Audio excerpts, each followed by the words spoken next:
И еве на назад, почитувани во отвореното студио 1, во овој блок, како што претходно најавивме, ќе имаме еден, верувам, интересен разговор со Игор Јадровски од Хелсиншкиот комитет. Темата, односно поводот, е одбележувањето на Меѓународниот ден за човекови права. Исто така да напоменам дека ќе бидат и во текот на разговорот со нашиот гостин отворени телефонските линии на тема поврзана секако со човековите права, па доколку сакате да му поставите нему прашање или да се јавите и да продискутирате нешто за оваа тема, секако слободно отворени се телефонските линии и она што како тема го поставуваме, а и директно најпрво ќе му кажам добар ден на Игор. Добар ден, ви благодарам за поканата. Добар ден и од мене. Да. И директно еве она што и ние темата, што велат досегашните извештаи и еве вие како представник на Хелсиншкиот комитет, има ли подобрување или уназадување во заштитата на човековите права во Македонија? Така, прилично комплексно, прилично сеопфатно и прашање кое што верувам дека нема никаков да кажеме едноставен одговор каде што би одговорил едноставно со да или со не, дали има или нема. Она кое што ние го забележуваме во текот на изминатата година, секако во подрачјата на кои што работиме, каде има прекршување, најчести прекршувања на човековите права, каде има некакви подобрувања. Доколку би требало да го скратам одговорот и да го ставиме, да кажеме во една реченица, би кажал дека после еден полог период на прекршувања, константни прекршувања на човековите права, период да кажеме на угнетување на човековите права и не толку голема заштита за човековите права, имаме период во кој што граѓаните имаат едно зголемено ниво на свест во однос на тоа што се човекови права, како треба човековите права да ги уживаат и каде треба да побараат заштита. Се наоѓаме во период во кој што имаме некаква декларативна политичка волја за подобрување на состојбата со човековите права, меѓутоа се уште треба да се работи уште многу таа декларативна волја да се преточи во пракса и да имаме, да кажеме, некаков подобар систем на уживање и на заштита од човековите права. Секако во различни сегменти, во различни делови и области на кои што работиме, имаме различни резултати. Некаде имаме резултати каде што има некакви поместувања, придвижување, подобрување, имаме области кои што се уште ни тапкаат, во место имаме области каде што, да кажеме, имаме и зголемен број на прекршувања на човекови права.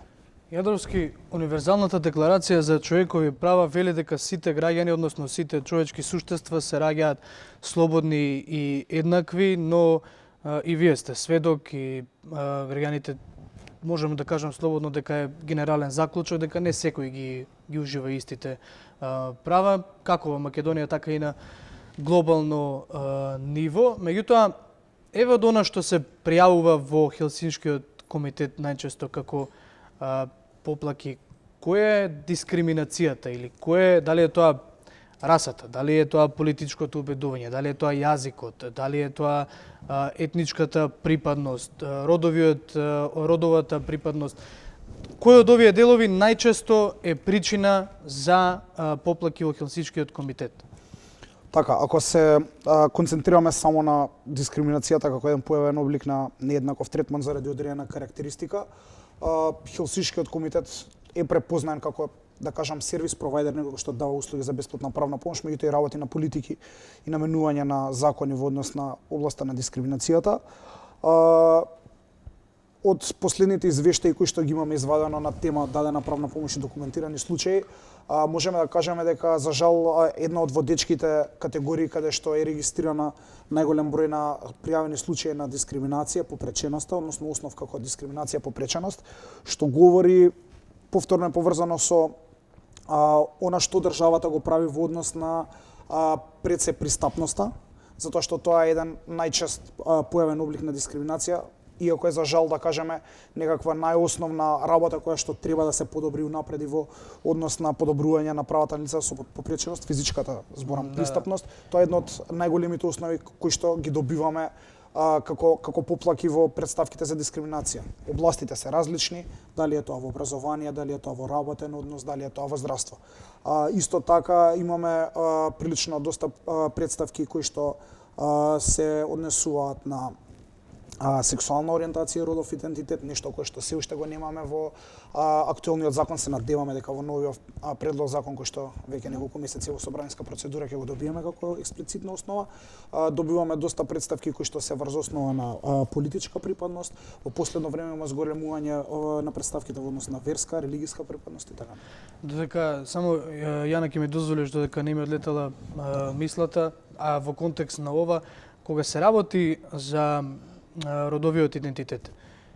Има ли охрабрување во поглед на тоа луѓето да бараат заштита пред институциите, меѓутоа најчесто да се плашат да го прават тоа, имаат еден вид на страв од самите работодавци или институциите да го пријават како еден вид може да биде најразличен вид, нели? Малтретирање, мобинг, каков и да е дискриминација. Да. Вака, значи родово базираната дискриминација дали има охрабрување да се пријавуваат тие случаи или се уште со самото тоа што беше отворен процес на носење на нов закон каде што сексуалната ориентација и родовиот идентитет, не родот, зборувам за родов идентитет, треба да бидат внесени како експлицитни основи, тоа на некој начин даде, ајде да кажеме, некако вид на охрабрување дека од една страна ќе имаме подобра легислатива која што попрецизно ќе го регулира постапувањето во вакви случаи. Од друга страна тоа значи и реформирање на самата комисија за заштита од дискриминација со внесување на одредби кои што ќе значат гаранција дека во таа комисија ќе влезат луѓе кои што имаат доволно искуство, доволна сензибилизираност и едноставно се експерти во својата област. Таквите најави предизвика, да кажам, една ситуација каде што граѓаните почнуваат се поголемо да зборуваат за дискриминација, се охрабруваат. Меѓутоа, за да имаме позитивна завршница и некаков позитивен производ на крајот од сите тие постапки, мора нели спротивната страна, докаде што ние се обраќаме, а тоа се нели или телата за еднаквост или судовите, каде што може да се побара правна заштита од дискриминација, да бидат проактивни, да одлучуваат на време, да ги применуваат правилно позитивните домашни меѓународни одредби, за да кажеме дека имаме подобрена заштита од дискриминација. Значи, можеби имаме зголемување на бројот на документирани случаи, како што кажав на почетокот, граѓаните се свесни, меѓутоа мораме да имаме соработка и со другата страна, која што всушност и одлучува дали во овие случаи. Да, ќе сакаме малку подетално да ги разглобиме. Еве, се нафрлија и во вашиот одговор и во однос на работничките права. Меѓутоа, она што и ми беше следното прашање го споменавте. Околу новиот предлог закон за нели заштита и спречување од дискриминација и често имаше многу критики упатени и до комисијата исто така за заштита. Дали се уште останува неефикасен механизам и особено еве Хелсиншкиот комитет исто така ревносно се бореше да има што повеќе измени, односно да се состави новиот предлог закон. Дали е се уште во собраниска процедура, има ли некои поместувања?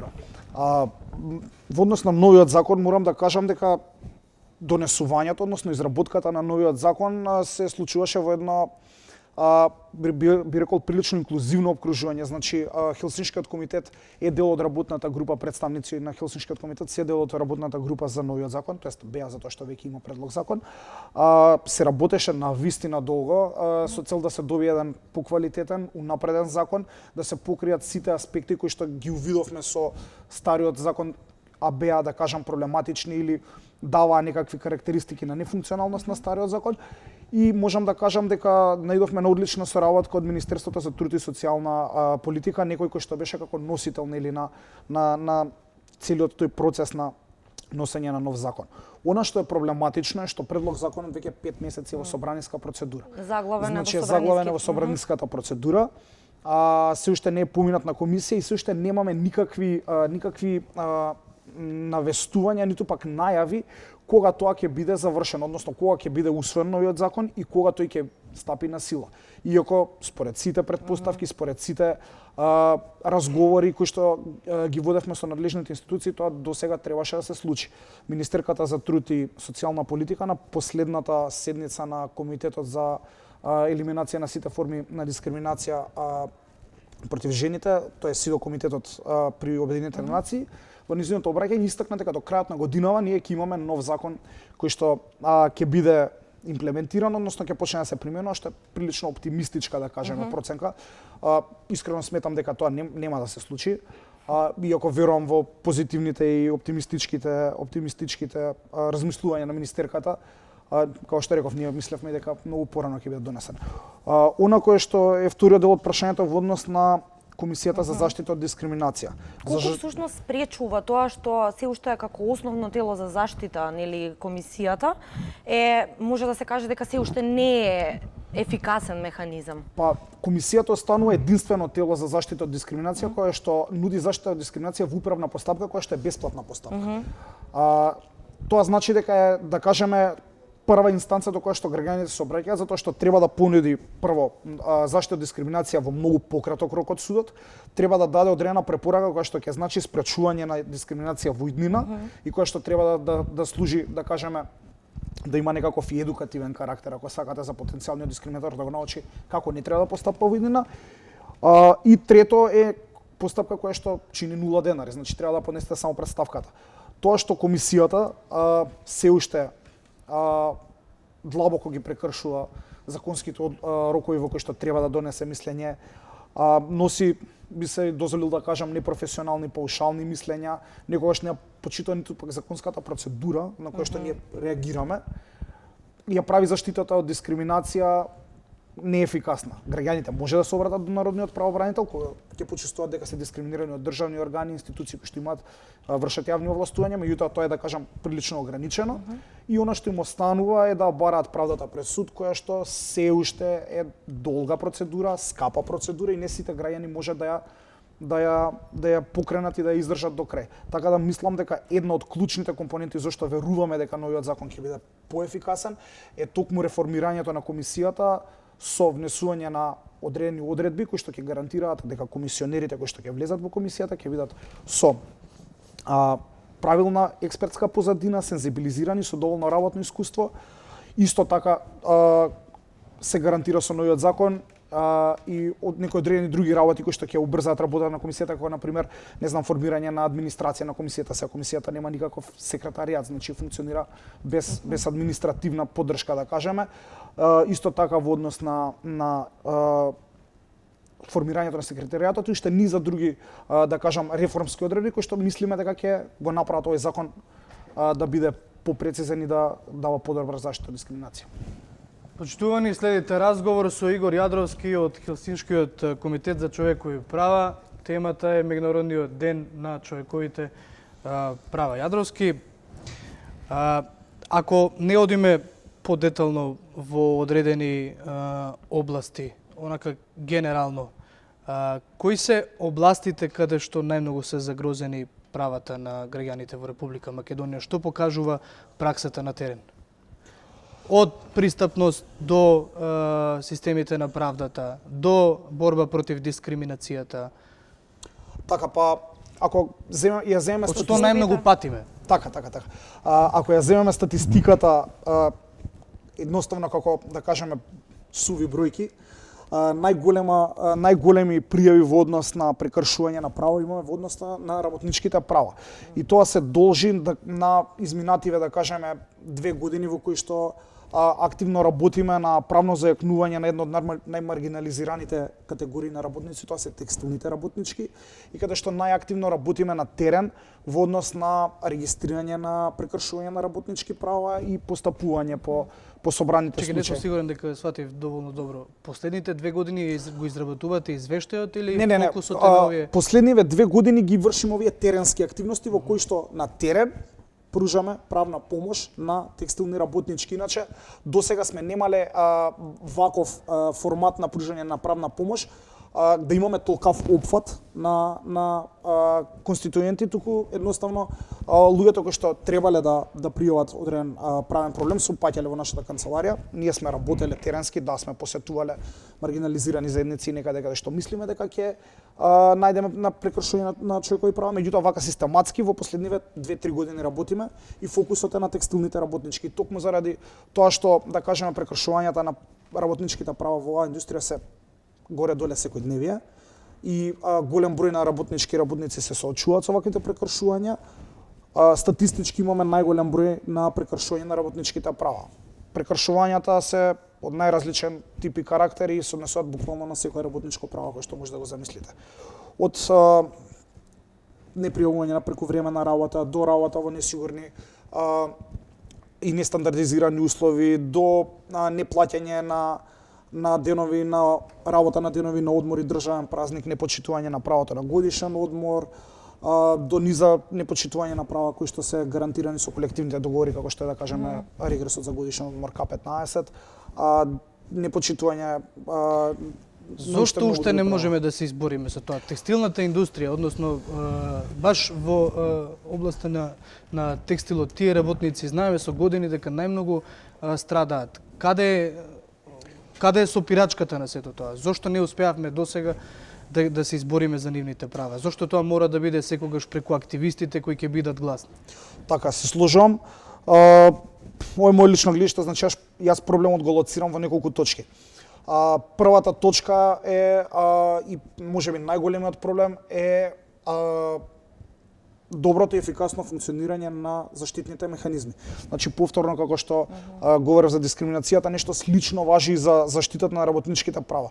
Тука првата, да кажам, инстанца до која што работниците се обраќаат е Државниот инспекторат на труд. Повторно, тоа е постапка која што е бесплатна и постапка која што сите работници, особено овие кои што работат во индустрија, кои што се недоволно платени, може да ја искористат и да побараат заштита на своите права. Морам да кажам дека имаме различни искуства во соработка со Државниот инспекторат за труд. Имаме подрачни единици каде што имаме фантастична соработка. Значи, каде што и пријавуваме случаи, сме во редовна комуникација со инспекторите и работиме на подобрување на правата во тие подрачни единици и има поместување таму. За жал има и подрачни единици на инспекторатот со кои што немаме добра соработка или не ни одговараат на нашите барања за инспекцијски надзор или неправилно го спроведуваат инспекцијскиот надзор или едноставно нема никакви подобрувања. Работиме активно и на тоа. Другата работа која што е битна во однос на е поврзана токму со ова претходно што го зборев, е пристапот до правда.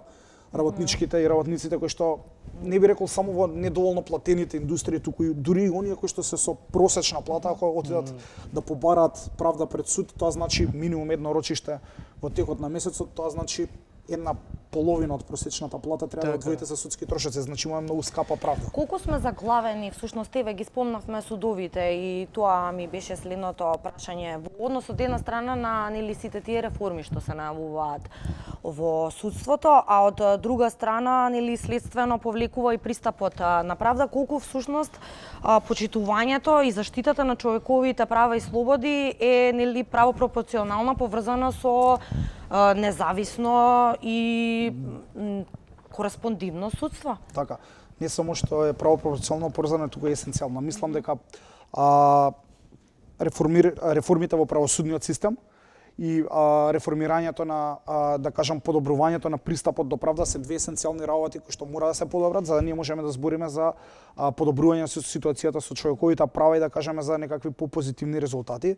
Хелсиншкиот комитет за човекови права беше дел од Blueprint групата со уште неколку невладини организации кои што имаа свој, да кажам, извештај во сенка, односно работеа на реформите во судството, каде што имавме готов документ во кој што даваме неколку клучни поенти кои што сметаме дека треба да се направат за да се реформира судството. Реформирањето на судството е всушност клучна компонента од поглавјето 23, едно од најбитните поглавја кои што треба да ги исполниме во предпристапниот процес нели за пристап во Европската унија.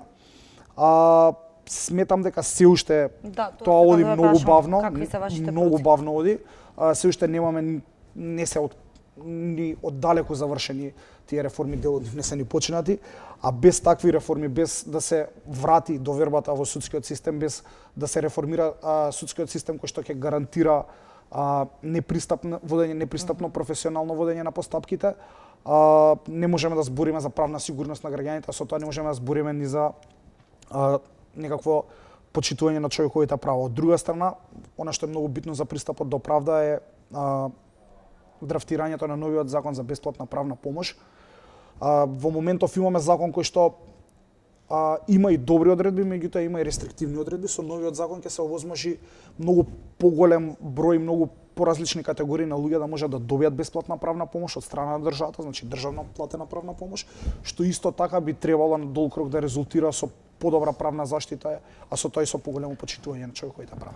Јана, само да напоменеме дека отворени се линиите на кои што вие можете да се јавите, да се информирате за дел од оние прашања кои што се поврзани до вашиот пристап до правда или доколку имате било каков проблем кој што ние можеме да ви го одговориме, или господинот Јадровски кој што доаѓа од Хелсиншкиот комитет за човекови права, врз основа да е повредено некој од вашите права или пак сте биле сведок на нешто такво. Ние во меѓувреме ќе продолжиме со разговорот, но ги очекуваме вашите телефонски јавувања во студиото на 1 ТВ.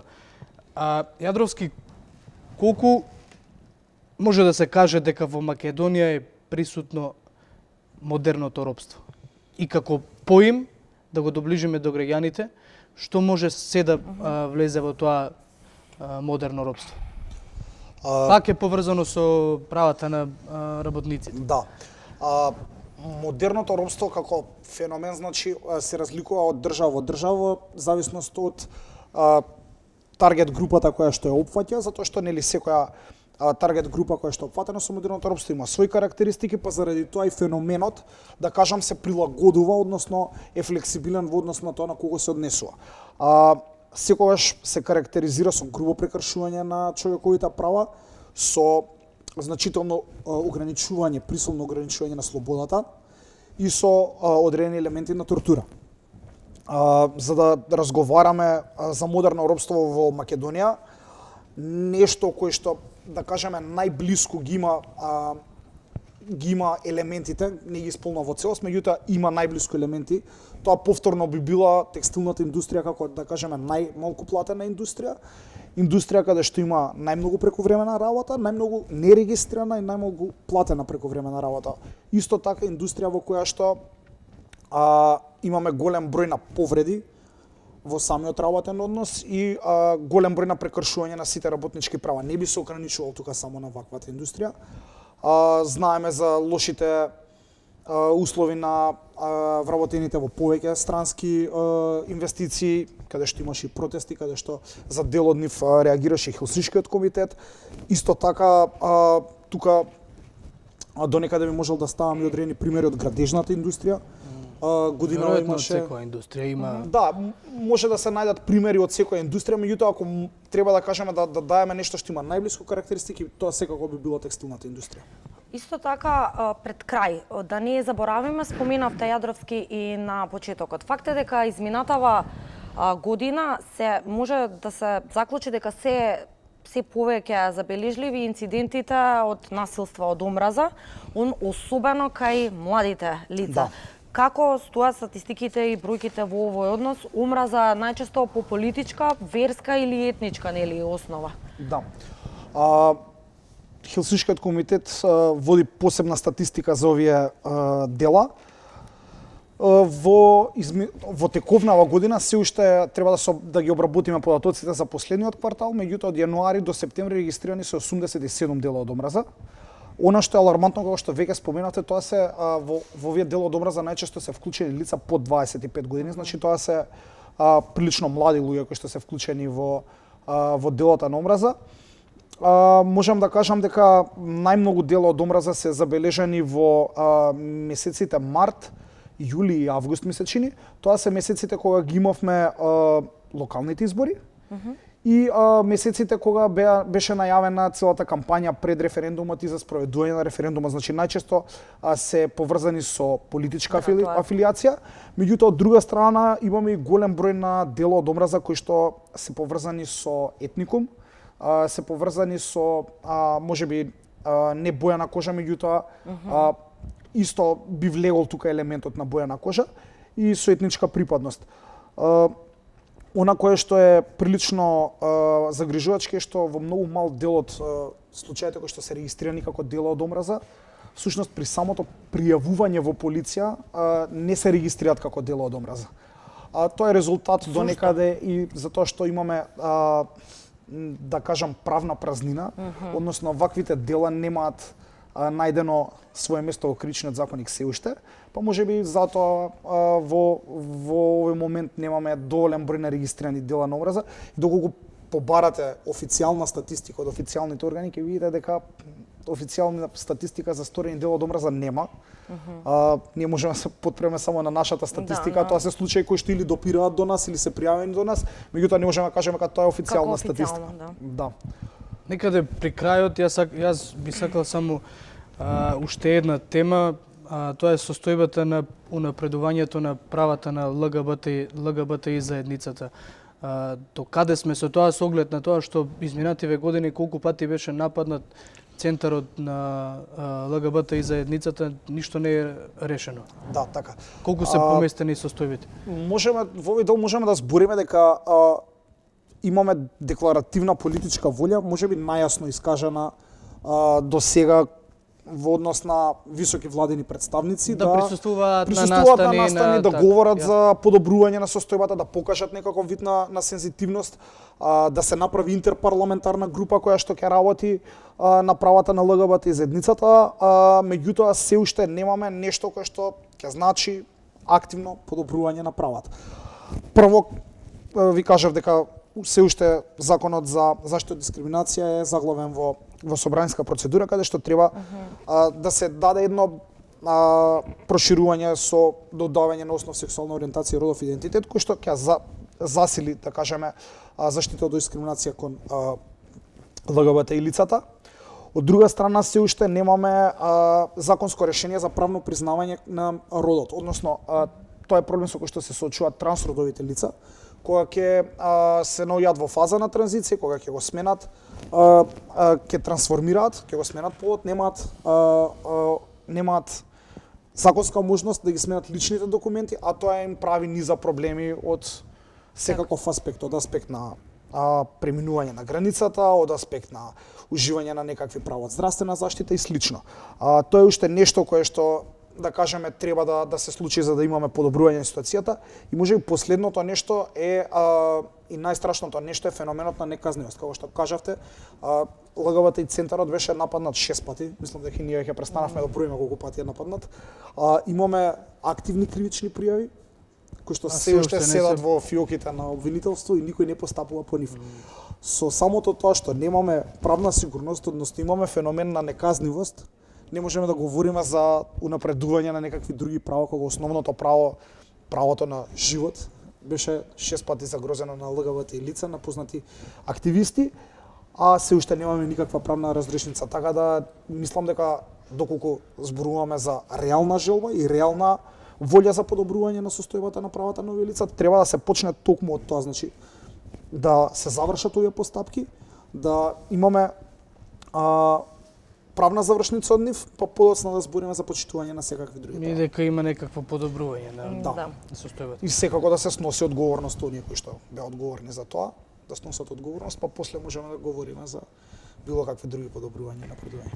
Јадровски, ние ти благодариме за овие исцрпни информации. Мислам дека убав разговор направивме, секако и доколку еве гледачите може да се информираат до каде сме, оно што ни беше всушност главната тема, има ли подобрување или уназадување на човековите, заштитата на човековите права во Република Македонија. Еве и од представникот на Хелсиншкиот комитет слушнавме, постои оптимизам, меѓутоа и тоа како се уште мора да се работи во многу сфери. Секако беа отворени телефонските линии, доколку некој од вас сакаше да се јави, меѓутоа се надевам дека тоа што не остваривме телефонска врска не значи дека не го задржавме вашето внимание. Да. Инаку ова беше, односно, ја наводи ги прекинуваме телефонските линии? Да. Бидејќи остануваат уште мал број на минути да направиме пауза за реклама, па секако во 16 часот веќе е терминот за вестите.